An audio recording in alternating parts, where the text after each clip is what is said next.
Not a baby. Yes, you are. By stars not focused. Summary.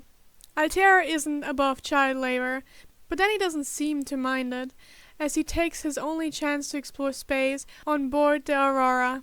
Now with a crashed ship, limited access to his powers, an alien disease unlike anything seen before, and weirdly intelligent Levitans trying to grab him, he thinks he should have minded it a bit more. Chapter 1. The Crash.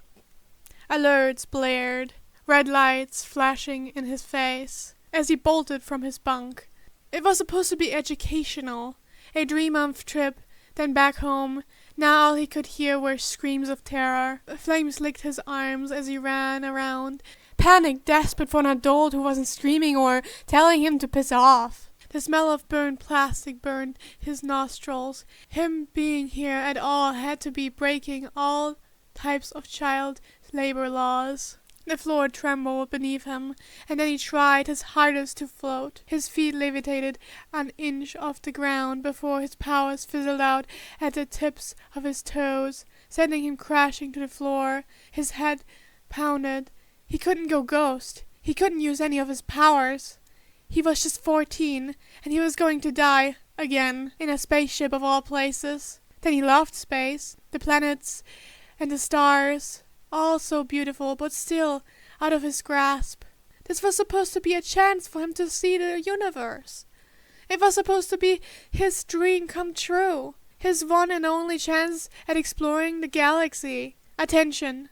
Hull damage immediate. All personnel abandon ship. A robotic voice speaks over the intercom, but all Danny can do is lay there as people rush by, particularly stepping on him.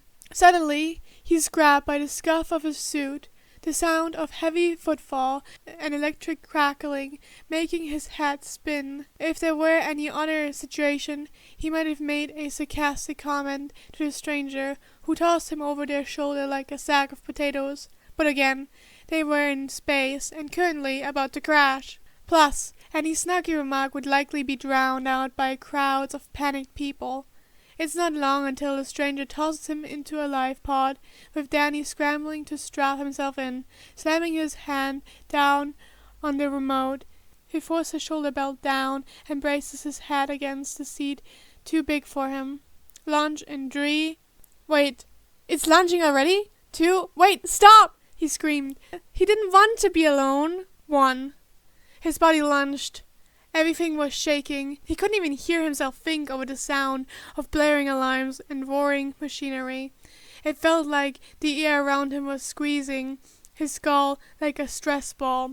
Metal shrieked as a stride panel tore off the wall and went flying towards him. Shrunk. Pain. Unbearable pain. A scream died on a split lip, only the strangled gurgles of blood pouring out his throat.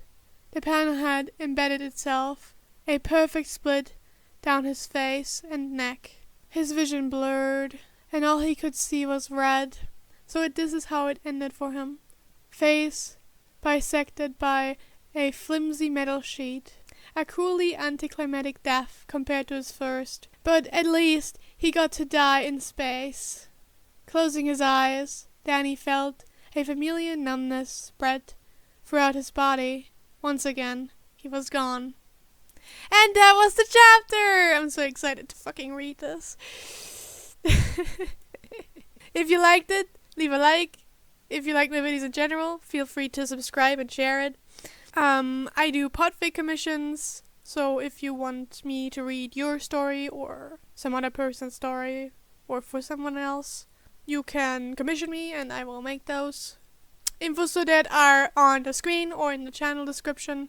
You can also get early access to the Discord server that I have if you commission me. And then you can listen to me recording live. Wanna know a fun fact? The first time I made this thumbnail for the video, it ghosted me. I finished it, I was proud of myself for finishing it, and then I tried to put it in my cutting software and where is it? Gone. And I'm like, where the fuck did it go? Have a nice rest of your time and see you next time.